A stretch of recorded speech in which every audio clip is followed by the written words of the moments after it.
Hey, folks, this is Ro from the Scarif Scuttlebutt Podcast, where you know it's always sunny on Scarif, and you are listening to the Rebel Base Card Podcast.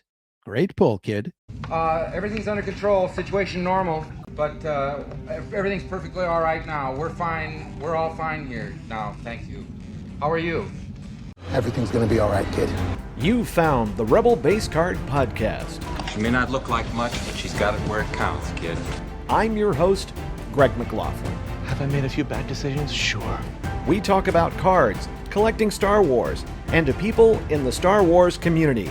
Don't worry, we're gonna meet up with some friends of mine. Look for special episodes called The Breakfast Pack, talking about your favorite Star Wars shows. We will never have a better chance than this.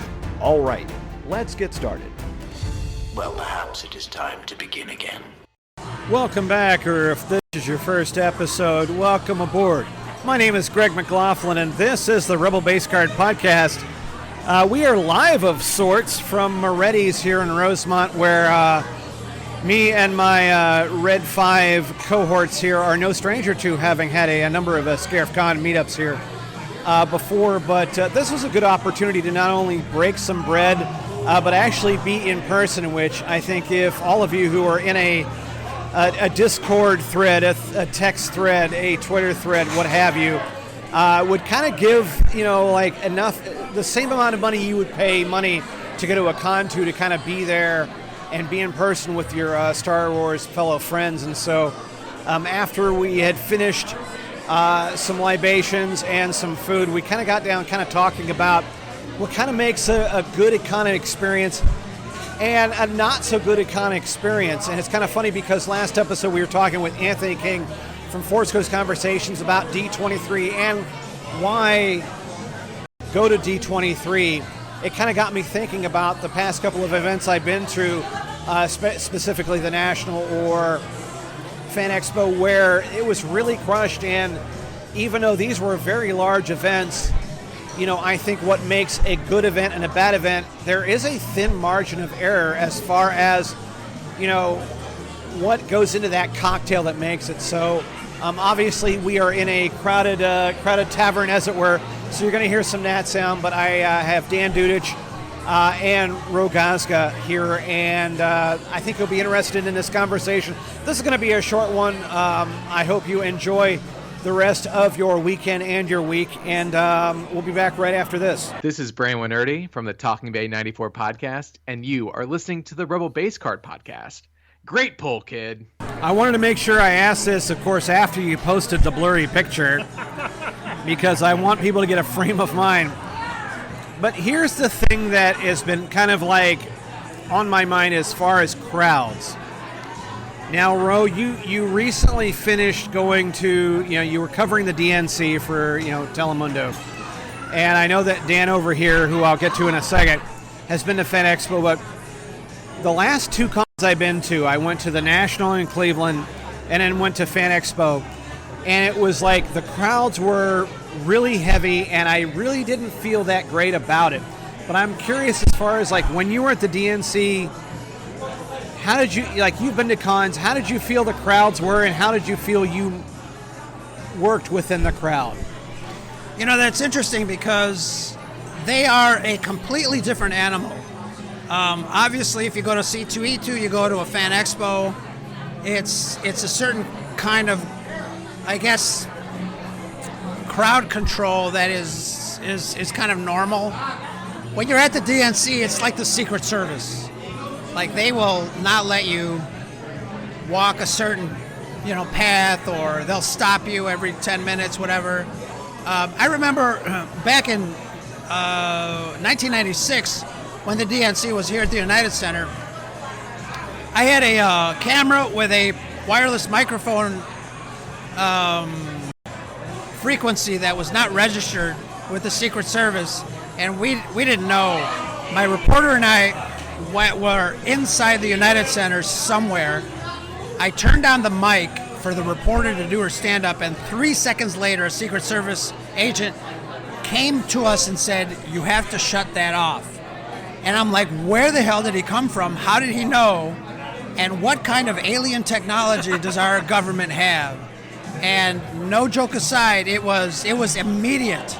as soon as we turned that on, they were like on us. So it's a different animal. Everything is so organized at the DNC. And I guess, we were talking about this earlier. What comes close is C2E2. Yeah. They're pretty organized. The crowds they know where to go. I think the layout for that venue, obviously, if you've been to C2E2, it's kind of like a normal thing. You know what's going to happen. You know where to go.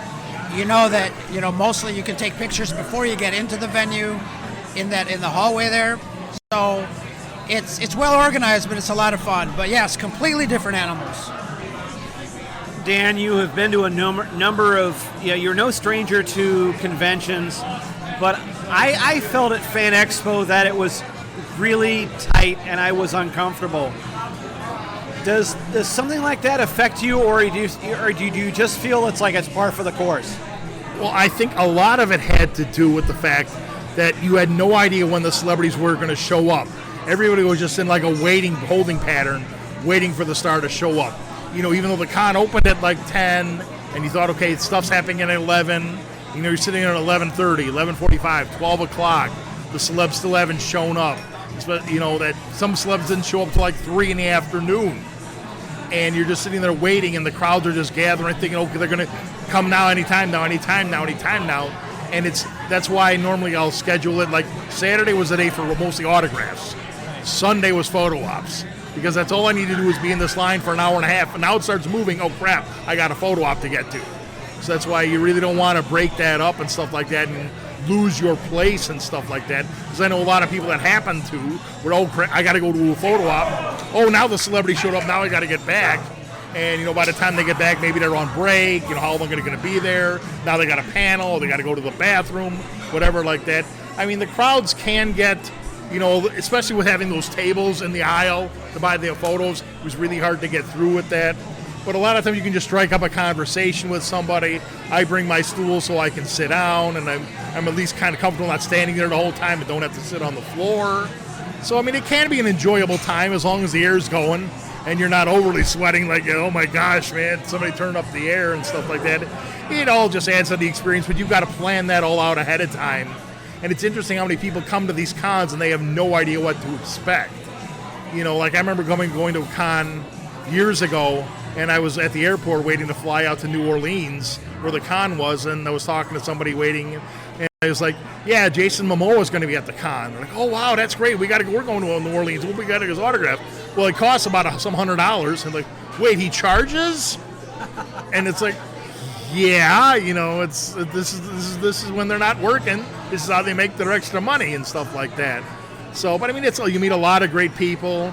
You're going to bring back a lot of great memories and stuff like that. It all just adds to it, but you just have to be prepared for it and come prepared. Like I said, bring stools, bring hydration, dress appropriately, things like that. You just got to be prepared for it, that it could happen, especially if you're trying to figure out, I've got a lot of celebrities I want to meet, a lot of photo ops I'm not doing. If you only have 2 or 3, it's not going to be that bad. But this time it was like 9 photo ops, 6 autographs, something like that. That's why I was there Friday, I was there Saturday, I was there Sunday. Normally I don't go that much, but because I had so much to do, I knew I had to spread it out over those 3 days so I didn't tire myself out. I'm wondering, Ro, it's like, we've all kind of been to our fair share. When we're thinking about, like, just recently C2E2 tickets went on sale for next year. You'll probably get in with a press pass, though, but what are kind of the things that you are kind of, I would say, looking forward to, but I'm like, are you still excited about going to these things, and why? One of the fun things for me to experience at conventions is I like to people watch.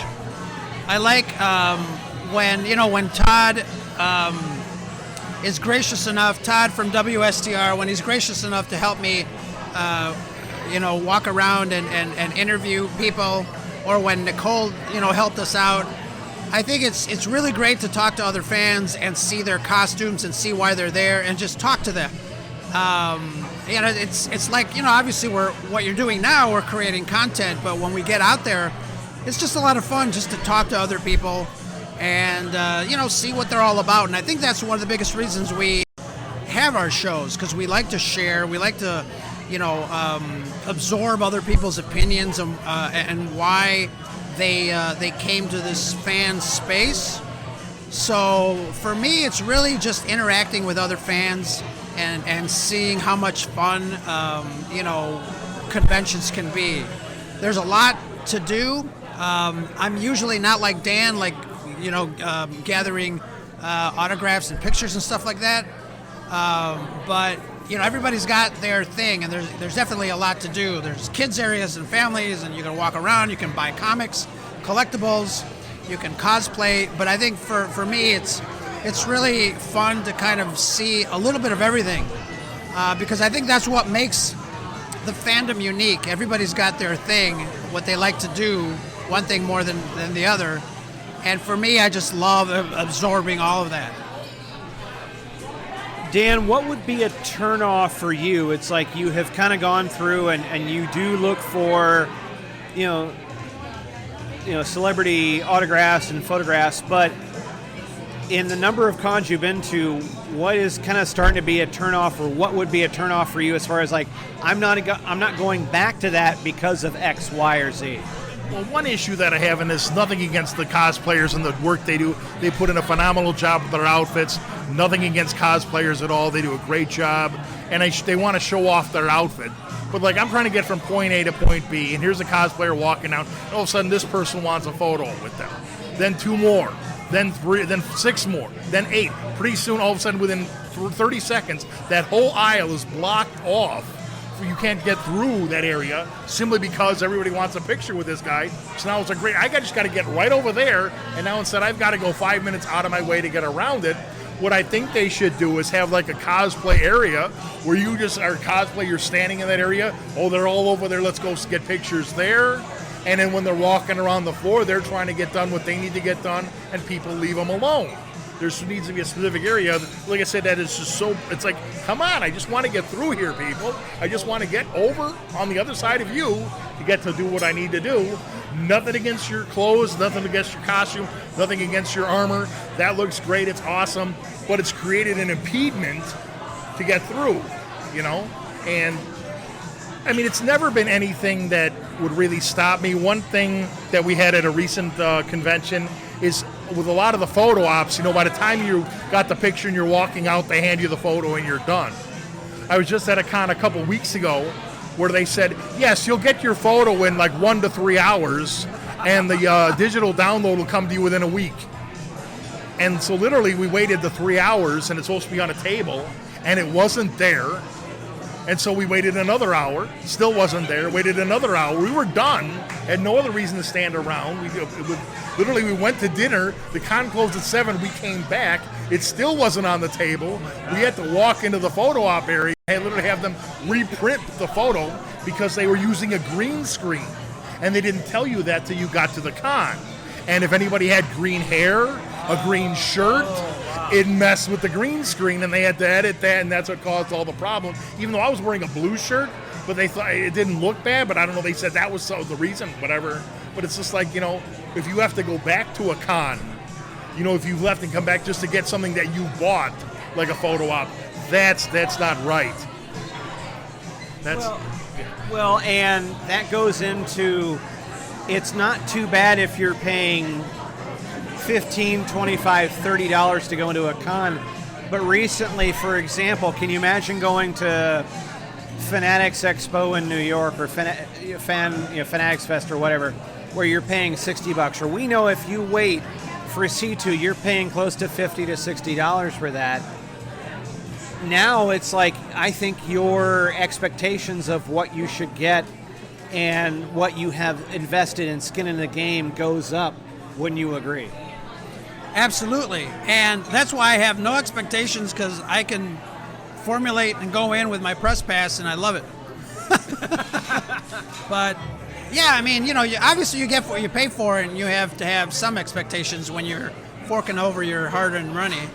But, everybody expects different things from their experience at a con. I remember we were telling you that story early on this evening when Victor from Fan Dads told me that he waited almost like 6 hours just to get some of the Celebration Chicago swag in a line. And like, to me, that's like, wow. It's like, I'm thinking, is that really worth it? Should I be wasting my time here in a line for 6 hours, or should I go out and mingle and see other things? But again, you know, to each their own. Whatever you want to do, I think, you know, I usually don't plan. I like to just go and jump in and figure out things later. But I guess that's just like my personality. I just love, you know, just experiencing and seeing what's out there. I'm not a big planner when it comes to that sort of thing. Well, but Dan, in this case, you are, because you are going out there for a thing, and so I would say your expectations for how it's run and what I'm getting for my money have got to be a little different. Oh, absolutely, absolutely. Like, I was at a con last year. I don't really want to say which one. It was a great con. They put together an awesome con, had a great lineup for as far as celebrities and stuff like that. But it was a state that it was like elevated. The elevation was up. And literally the con was like right at the corner of opposite the hotel. But the minute I stepped outside, I couldn't breathe. I'm literally walking and like, I can't breathe. And then you walk in, and literally the minute I walked into the convention center, I had to sit down, whether on the floor or on a step or something, because I just could not breathe. And because of that, I would not go back to that con again, just because of my health issues, because of, like, it's elevated. And like I said, nothing against the con, but it's because of where it was located. I can't do that again, you know. And you just walk in and literally you're covered in sweat. You know. Do you find that the pricing, as far as like autographs and photo sessions, are starting to kind of like level out, as far as like you're not going to a place for a bargain, you're probably seeing the same prices wherever you go? Actually, no, it's gotten worse. Because, you know, you want an 8x10? Oh, well, that's $80. Oh, an 11x17, that's $100. Oh, you want my character name on there? That's another $20. So you cannot budget for this. And that's why I love the cons where you can actually go in and have pre-bought all your tickets. Just scan the code, here's sign the autograph, and you go. You know, it's so hard to budget for a lot of these cons that they don't allow that. And then you're like, well, what are you charging for this? What are you charging for that? Like the one con that I mentioned to you that I want to go to next year, they don't pre-buy autographs. I'm like, as I looked at that and tried to figure it out, I would have had to literally go in with about $1,000 in cash to pay for all the autographs and photo ops that I want to do. And I mean, imagine a lot of, 20s like that. That's going to be insane. So, but I mean, it's like Fan Expo. Some of the stars you couldn't pre-order the autographs. And like, well, what are they charging? Well, each item goes up, kind of thing like that. And it just makes it harder. So. Well, and I think that may solidify, Ro, as far as if you weren't necessarily into autos, you have to kind of start thinking in like, what are the meets and greets and autos that I would be willing to shell out money for? And it kind of sucks that you kind of you were talking about like kind of spur of the moment, but it's like, as I was trying to get Cameron Monaghan's autograph, kind of I wouldn't say on the spur of the moment, he was one of the ones I picked. But when I was told, I'm like, oh, you got to come back later, I'm like, all right, never mind. But how does that affect as far as like now you have to plan to spend a lot of money? I mean, the easy answer for me is don't spend the money. Yeah, bro. But, it's funny because I remember I went to a Star Trek convention and I remember like one of the first times that I was like, wow, that's a lot of money for an autograph. Michael Dorn was charging $20, which was, it's not a lot of money, but I remember getting autographs for like just from actors for free. Yeah, sure, I'll take a picture. But I think once the market started reselling autographs and reselling items with autographs on them, and those items and autographs were commanding a premium price on eBay and stuff like that, that's when the actors started to say, well, these guys are taking advantage of my goodwill. I'm signing these autographs and these things for them, and they're turning around and selling them. I think that's when they started to, put two and two together, and that's why prices have skyrocketed for autographs. And it's unfortunate. I mean, you can't control what other people do, and I understand that for a lot of the majority of actors, it's their bread and butter and well deserved. They are who they are. That's their living, and I understand that. But it is unfortunate that it happens. A lot of people come in with 7 Funko Pops that want signatures on there, and I'm like, I know what you're going to do with them. So it's unfortunate. Dan, I am kind of curious, because you end up kind of getting one or the other. What then do you like better? Do you prefer going for an auto, or do you like going for the picture? Which experience is more fulfilling to you at this point? Well, the autograph is great because you actually can talk to the actor a little more. You can say, hey, how you doing? How's things going? Get a little conversation in. I hate these people that go up and tell them their whole life story. I remember I actually was at one where Bryan Cranston was doing a thing. One of the guys had the gall and audacity to ask him if he could get him a job. Yes. And I also like the photo ops because then you actually can show people, oh, wow, you actually did meet that person. That's great. But then a lot of people take advantage of that, too. I remember with Walking Dead, the guy who plays Daryl Dixon, somebody bit him. One of the little girls from The Walking Dead, somebody licked her. And I remember Captain Marvel was at a con here in Chicago years ago, and somebody got touchy-feely with her. And it's that kind of stuff. And they say, hey, I ain't going to do cons anymore. And then it shuts it down for the rest of us. And I remember, when I did a photo op with one of the women from Game of Thrones, you couldn't have any props on you. You couldn't have any props in the room. They're not going to hold any props. I mean, at least it's gotten better from COVID, where they actually used to have a partition between you. Sometimes they'll separate you, and I'm like, okay, whatever you want to do. But, I mean, I've actually done photo ops where they're wearing the masks. And I'm like, come on, man. I mean, who is that behind the mask? I know, but who do you know? And it's kind of like, that's ridiculous. I'm paying $60 for you to look like a doctor? And stuff like that. So, I mean, they both have their advantages and stuff like that. I know the photo ops are more expensive than the autographs and stuff, but at least those are on a time, okay, this is going to be at that time. You're going to be in and out, stuff like that. With the autograph, you're sitting there waiting. When are they going to show up? Well, we don't know. Even the agent doesn't know. Okay, let's wait longer, kind of thing like that. So they both have their advantages and disadvantages. But so I enjoy them both. It's it's a whole well-rounded experience. Well, let me ask you this, Ro. What makes a good con for you? Is it just having the opportunity to meet and greet if I want to? Is it space? Is it vendors? What now, as we kind of we're getting into the fall and the winter? We know that our big one, C2, is not coming up for a few months, but it's as you start to think about next year, what are kind of some of the things that you're like, all right, this is what's going to make it or break it for me? Yeah, from a technical aspect, I think, space is important. It's hard to enjoy something when you're cramped in a crowd. You really can't enjoy it. You're hot, you're sweaty, like Dan said. So space is a big one for me.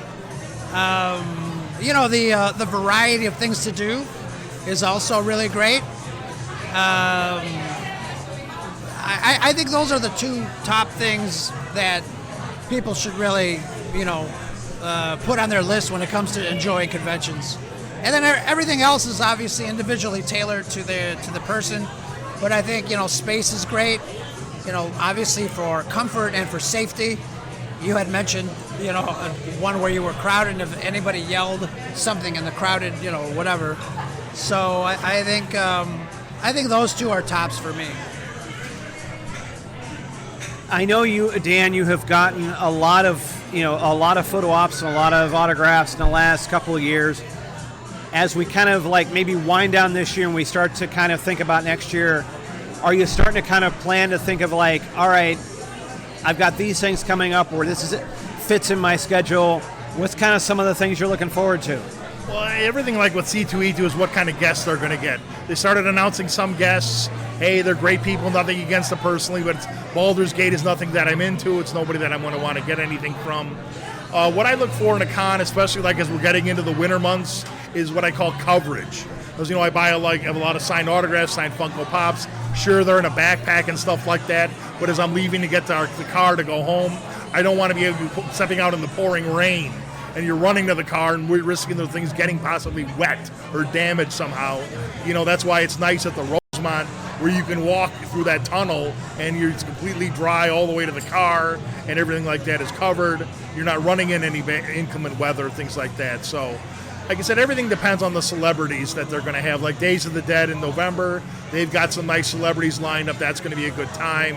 Like next weekend is EpicCon, so I've got about 4 autographs and 3 photo ops I'm doing on Saturday, 1 autograph and 1 photo op I'm doing on Sunday. So it's it's a good time. And unfortunately with those, I've already prepaid for the tickets, so I can just go in and I don't have to worry about carrying a lot of cash. I can just go in and enjoy myself, get done what I need to do, and get out of there. So, Ro, let me switch gears as we kind of bring things to a close. As far as I am curious, what are some of the things as we're kind of in a little bit of a lull between now and Skeleton Crew. What are some of the things that maybe you have in mind or that you have planned coming up for Scarif Podcast? I was waiting for Brad to come back. He had some stuff that was going on in his life personally. He's settled down, so I'm looking forward to doing more shows with him and more shows with friends. I think I always love, connecting with other people, talking to them about what it is that they love, and that's the biggest joy that I have when I do the shows. Just talking to other folks and enjoying, a good conversation about all the geeky stuff that we love. Dan, I know that before we kind of hit the record, we talked about the fact that you have been contacting Guinness as far as the tattoos and the amount of. Can you talk about where you are in the process as far as getting your records on the record, as it were? I just have to finally got the last piece of paperwork. I just got to set it all in, and then we'll hear from them, wait for them. They do take their time, so I know that's going to be a while. So, like I said, but just sitting down and getting it all sent off. Normally, like when I come home, I'm going to do that. I get home, I'm so tired. Let me just sit down, and I'm out. Next thing you know, it's the next morning. Okay, I got to get ready for work. We'll have to do that again later.